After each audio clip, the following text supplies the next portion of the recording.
जो कैसे हैं आप सभी। आपका स्वागत है आपके अपने YouTube channel math king maker में। आज हम क्लास 8 की जो सीरीज़ है उसको थोड़ा आगे बढ़ाते हैं। आज हम डिस्कस करने वाले हैं चैप्टर 2। चैप्टर 2 क्या है हमारा? Linear equation in one variable. So day 1 में हम क्या डिस्कस करने वाले हैं? सबसे पहले हम डिस्कस करेंगे कि अलजेब्रिक एक्सप्रेशन एंड इक्वेशन क्या होती है। उसके बाद डिस्कस करेंगे linear equation in one variable क्या होती है। उसके बाद लीनियर इक्वेशन में उसका इक्वेशन का जो सॉल्यूशन है वो कैसे फाइंड आउट करते हैं। कुछ एग्जांपल डिस्कस करेंगे और एक्सरसाइज 1.2 आपको खुद करनी है। ठीक है, कोई डाउट आते हैं सो आप कमेंट बॉक्स में जाए कमेंट करें, उसके ऊपर मैं एक सेपरेट वीडियो बनाऊंगा डाउट्स के ऊपर। ठीक है, सो सबसे पहले हम जानेंगे बच्चों के अलजेब्रिक एक्सप्रेशन आखिर होता क्या है। देखो आपने देखा होगा इक्वेशन, कुछ इस तरह से एक्सप्रेशन लिखे देखे होंगे।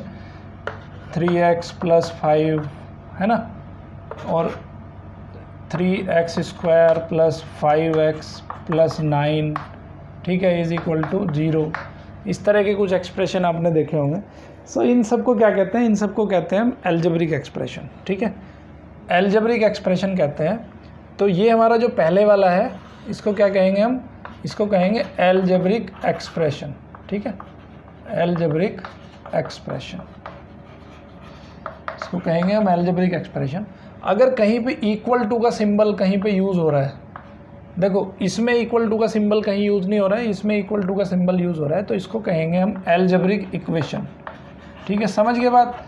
इक्वेशन में और एक्सप्रेशन में क्या डिफरेंस है? इसको कहेंगे हम अलजेब्रिक इक्वेशन। ठीक है, अलजेब्रिक इक्वेशन कहेंगे हम। ठीक है, तो डिफरेंस समझ में आया कि अलजेब्रिक एक्सप्रेशन और अलजेब्रिक इक्वेशन में क्या डिफरेंस होता है। ठीक है, अभी यहाँ पे देखो कुछ 2-4 चीज़ें हैं, वो चीज़ें समझ लो आप। जैसे मान लो मैं लिखता हूँ 3x + 5 = 0। ठीक है, तो अब क्या है यहाँ पे? देखो ये यहाँ पे यूज़ हो रहा है जो आपको अल्फ़ाबेट जो दिख रहा है, इस अल्फ़ाबेट को कहते हैं यहाँ पे वेरिएबल। ठीक है, क्या कहते हैं इसको? वेरिएबल कहते हैं। और ये जो इक्वल का सिंबल दिख रहा है आपको, इसको कहते हैं इक्वलिटी।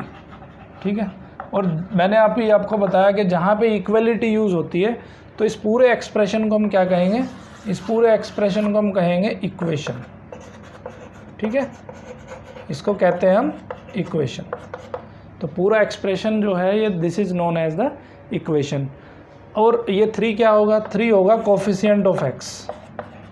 3 होगा कोफिशिएंट ऑफ x का कोफिशिएंट यहाँ पे 3 होगा। ठीक है, तो ये हम पढ़ेंगे यहाँ पे linear equation in one variable. तो आपको समझ में आ रहा होगा। देखो एक इक्वेशन ये भी हो सकती है 3xy + y + x² + 3 = 0।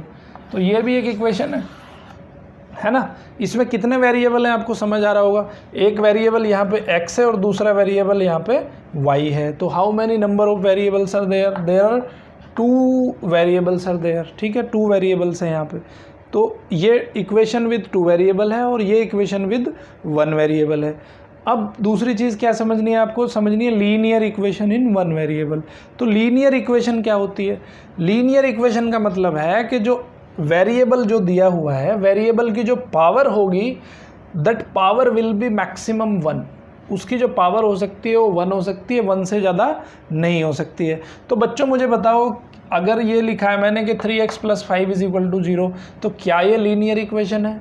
बिल्कुल लीनियर इक्वेशन है। क्यों? क्योंकि यहाँ वेरिएबल है x और x की जो मैक्सिमम पावर है दैट इज़ 1। इसकी पावर 1 है मैक्सिमम। तो बच्चों अभी ये बताओ, ये वाली इक्वेशन क्या लीनियर इक्वेशन है? बिल्कुल नहीं है लीनियर इक्वेशन। क्यों नहीं है लीनियर इक्वेशन? क्योंकि x की जो पावर है वो 2 आ रही है। ठीक है, और यहाँ पे वेरिएबल भी हमारे कैसे हैं? 2 हैं। तो हमें जो बात करनी है अपने यहाँ इस टॉपिक में, हमें टॉपिक में बात करनी है linear equation in one variable. ठीक है, 1 वेरिएबल के लिए हमें लीनियर इक्वेशन डिस्कस करना है। ठीक है, सो 2 चीज़ें यहाँ पे ध्यान रखनी है। तो एक तो लीनियर इक्वेशन होनी चाहिए। लीनियर इक्वेशन का मतलब है कि x की जो पावर है वो कितनी होनी चाहिए? 1 होनी चाहिए। ठीक है, तो लीनियर इक्वेशन का मतलब क्या होता है? 2 चीज़ें हैं यहाँ पे। एक तो है लीनियर इक्वेशन और दूसरा है 1 वेरिएबल। ठीक है, तो 1 वेरिएबल का मतलब है कि ओनली x की इक्वेशन होगी या y की इक्वेशन होगी या z की इक्वेशन होगी या ABCD कुछ भी, मतलब एक वेरिएबल होना चाहिए बस। और लीनियर इक्वेशन का मतलब है कि power of variable is 1, power of variable is 1, 1 से ज़्यादा उसकी पावर नहीं हो सकती है। तो कुछ एग्जाम्पल देख लो लीनियर इक्वेशन के, क्या एग्जाम्पल हैं, जैसे 3x + 5 = 0, 8x + 9 = 0, 3x - 2 = 0, 5x - 4 = 0, ठीक है, 3x + 2 = 0। तो ये सब क्या है, लीनियर इक्वेशन है, क्योंकि इसमें x की जो पावर है वो कितनी है, सब एक्सप्रेशन में आप देख रहे हो कि x की पावर 1 है, सब एक्सप्रेशन में आप देख रहे हो कि ओनली जो एक वेरिएबल है ओनली x है, ठीक है। सो अब हम पढ़ेंगे कि ये जो इक्वेशन दी हुई है, इन इक्वेशंस का सॉल्यूशन कैसे करते हैं, ठीक है, that is very very important. So solution करने का जो तरीका है वो थोड़ा देखते हैं कैसे करते हैं, ठीक है। तो कुछ स्टेप्स हैं इसके सॉल्यूशन के, वो स्टेप्स आप लिख लो, ठीक है। जैसे मैं एक एग्जांपल लेता हूँ, यही एग्जांपल पकड़ लेते हैं, मान लेते हैं एक एग्जांपल में लेता हूँ 5x + 15 = 0, ठीक है, ये एग्जांपल एक लिया 5x + 15 = 0। तो इसमें हमें सबसे पहले क्या करना है, स्टेप 1 हमारा क्या कहता है, स्टेप्स आप यहाँ पे लिख लो इसके। सबसे पहले आपको क्या करना है कि separate the variable and constant terms, ठीक है। जो वेरिएबल वाली टर्म है और जो कांस्टेंट टर्म है, देखो ये वाली है कांस्टेंट टर्म आपकी, इसको बोलते हैं कांस्टेंट टर्म, ठीक है। दो टर्म है यहाँ पे, एक ये टर्म है यहाँ पे और एक ये टर्म है, तो इसको बोलते हैं वेरिएबल टर्म, और ये है आपकी कांस्टेंट टर्म, ठीक है। सो अब हम क्या करते हैं, इसको सेपरेट कर लेते हैं। अभी क्या है, ये इक्वल टू के लेफ्ट हैंड साइड में, देखो इक्वेशन जब भी हम लिखते हैं तो इक्वल टू और कुछ यहाँ पे लिखते हैं, कुछ यहाँ पे लिखते हैं, ठीक है। सो इसको कहते हैं हम LHS, मतलब left hand side, left hand, क्योंकि ये लेफ्ट हैंड पे पड़ रही है हमारी, ठीक है। ये कहाँ है, ये लेफ्ट हैंड है और ये राइट हैंड है, तो इसको बोलते हैं लेफ्ट हैंड साइड। इसको बोलते हैं RHS, तो इसको बोलेंगे हम राइट हैंड साइड। तो बच्चों अभी मैं शॉर्टकट में यही लिखूंगा LHS और RHS, तो समझ जाना कि लेफ्ट हैंड साइड क्या है और RHS राइट हैंड साइड क्या है, ठीक है। LHS for left hand side, RHS for right hand side. So हमें क्या करना है, separate the variable and constant term. तो क्या करना है, हमें LHS बनाना है और एक बनाना है हमें RHS। तो LHS में क्या करना है, हमें LHS में रखना है हमें वेरिएबल को, और RHS में रखना है हमें कांस्टेंट टर्म को, ओके। तो RHS में कांस्टेंट टर्म रख लेंगे। तो हम क्या करेंगे, तो 5x, और देखो बच्चों अगर ये यहाँ पे हम 15 को मूव कर रहे हैं, कहाँ मूव कर रहे हैं, इक्वल टू के दूसरी साइड, इक्वल टू के दूसरी साइड अगर हम किसी भी नंबर को या किसी भी वेरिएबल को, कभी भी अगर हम किसी भी टर्म को इस साइड से दूसरी साइड में मूव करते हैं या दूसरी साइड से इस साइड में मूव करते हैं, तो इसके पहले वाला जो सिंबल होगा, जैसे इसके पहले क्या सिंबल लगा हुआ है, इसके पहले प्लस सिंबल लगा हुआ है, तो बच्चों ये उधर जाने के बाद में माइनस सिंबल हो जाएगा, ठीक है। तो इक्वल टू के उधर अगर ये 15 जाता है तो ये टर्म कैसी हो जाएगी, माइनस की टर्म हो जाएगी, 0 - 15, ठीक है। 0 तो ऑलरेडी है ही है, 0 - 15, तो यहाँ पे प्लस का सिंबल था इसका, उधर जाने के बाद ये सिंबल हो गया आपका माइनस। 0 से अगर 15 माइनस करें तो आंसर आता है -15। अगर किसी को ये समझ नहीं आया कि 0 से 15 माइनस करने पे -15 कैसे हुआ है, तो मेरे क्लास 7th के जो पहला चैप्टर है, ठीक है, इंटीजर्स वाला, उस पहले चैप्टर का वीडियो आप जाके देख सकते हो। नंबर लाइन पे मैंने बहुत ईजीली आपको सिखाया कि कैसे सब्सट्रैक्ट करना है दो इंटीजर्स को, ठीक है। सो यहाँ पे क्या आया हमारा, कुछ हमारा जो आ गया वो आ गया 5x = -15, ठीक है। और इस सिंबल को लगाते जाएंगे, अगर बीच में इक्वल टू का सिंबल है तो इस सिंबल को लगाएंगे। इस सिंबल का नाम है इम्प्लाइज दैट, ठीक है। इस सिंबल को क्या कहते हैं, implies that. Implies that means कि अगर ऐसा है तो ऐसा है, ठीक है। So that is implies that 5x = -15। अभी देखो हम क्या करना है, हमने सेपरेट कर लिया, वेरिएबल को सेपरेट कर लिया, कांस्टेंट टर्म को सेपरेट कर लिया। अब हम दूसरे स्टेप में क्या करेंगे, दूसरे स्टेप में हम अगर वेरिएबल के साथ कोई भी नंबर है तो उस नंबर को भी हम उससे हटा देंगे, ठीक है।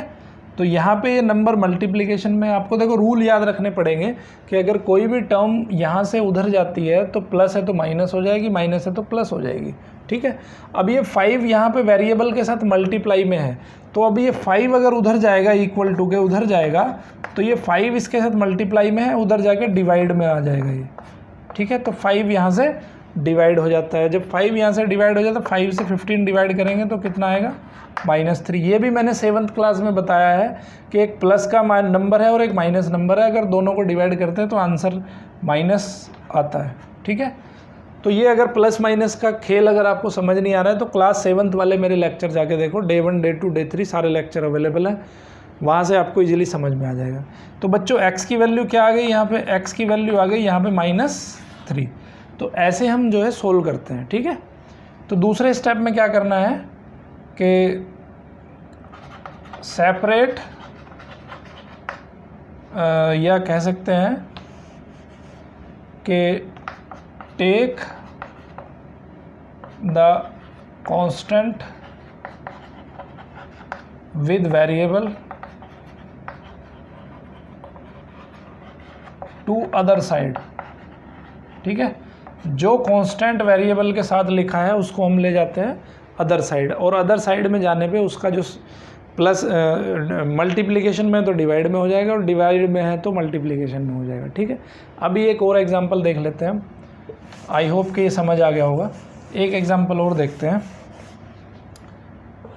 3/5x + 15 = 0, ठीक है। इस बार माइनस ले लेते हैं, ओके।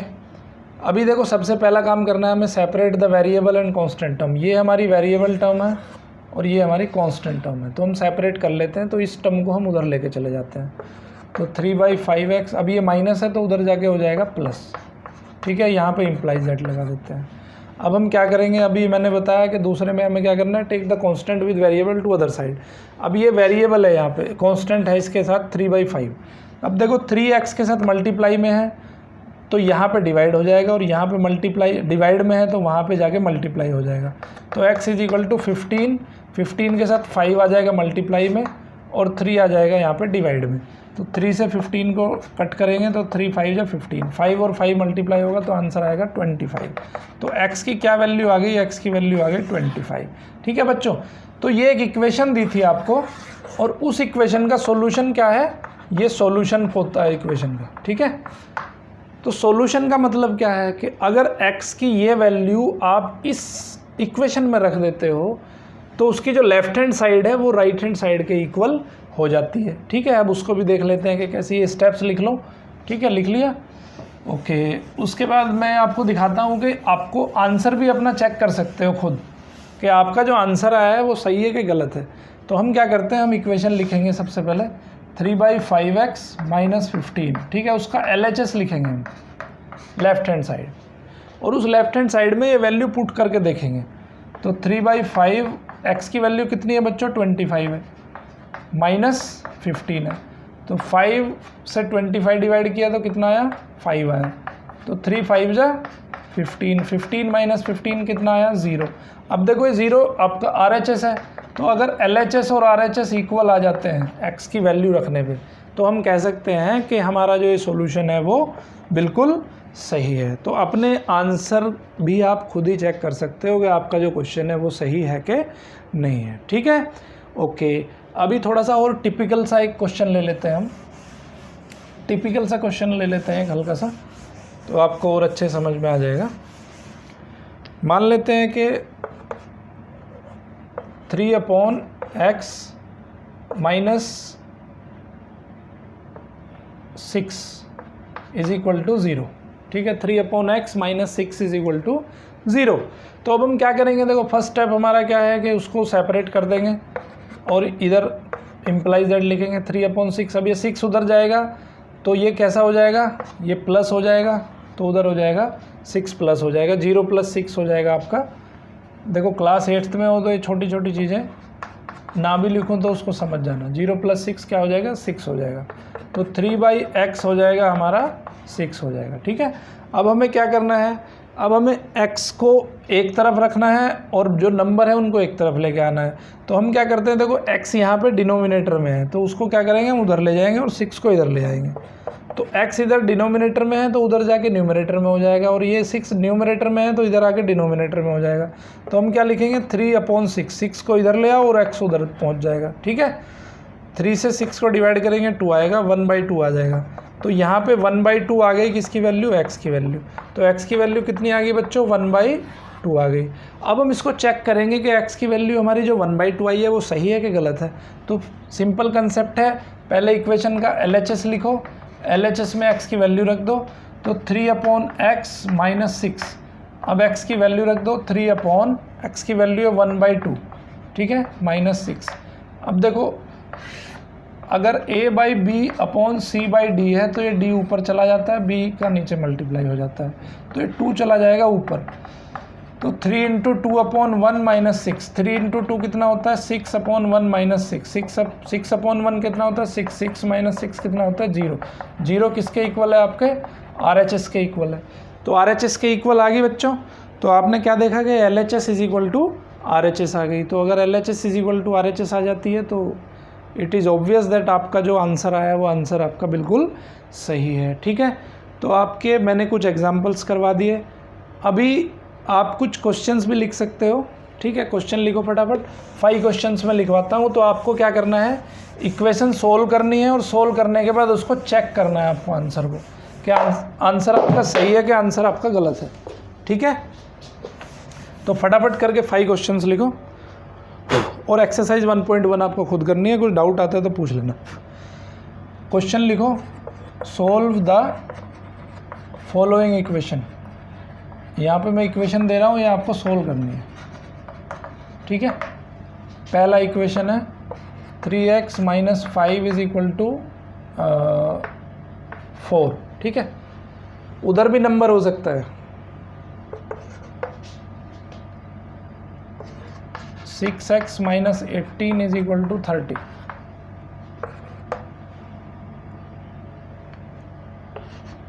(2 - 3x = 10। x का आंसर जो है फ्रैक्शन भी आ सकता है। ठीक है, और अगर इम्प्रॉपर फ्रैक्शन आता है तो आपको उसको मिक्स फ्रैक्शन में कन्वर्ट करके लिखना है। 5x - 15 = 10। सॉरी, ये 4th नंबर होगा, ये 4th नंबर है, 5th नंबर है। 3/x - 2 = 6। ठीक है, तो ये क्वेश्चन है। तो आपको ये 5 क्वेश्चंस करने हैं और क्वेश्चन करने के बाद में आपको आंसर भी चेक करना है कि आपने जो क्वेश्चन किया है, आपने जो सोल्व किया है इसको, उसमें x की वैल्यू रख के देखनी है, LHS में रख के देखनी है, और वो इक्वल टू आनी चाहिए RHS के। ठीक है, तो बच्चों ये आपका Day 1 हुआ, चैप्टर 8 क्लास 8 का चैप्टर 2 Day 1 हुआ। अभी हम आने वाले कल इसका आपको वीडियो 2 मिल जाएगा, Day 2 मिल जाएगा। ठीक है, सो आई होप कि ये चैप्टर समझ आया होगा आपको। हमारे कमेंट बॉक्स में जाके कमेंट करें, लाइक करें, सब्सक्राइब करें। थैंक यू वेरी मच बच्चों।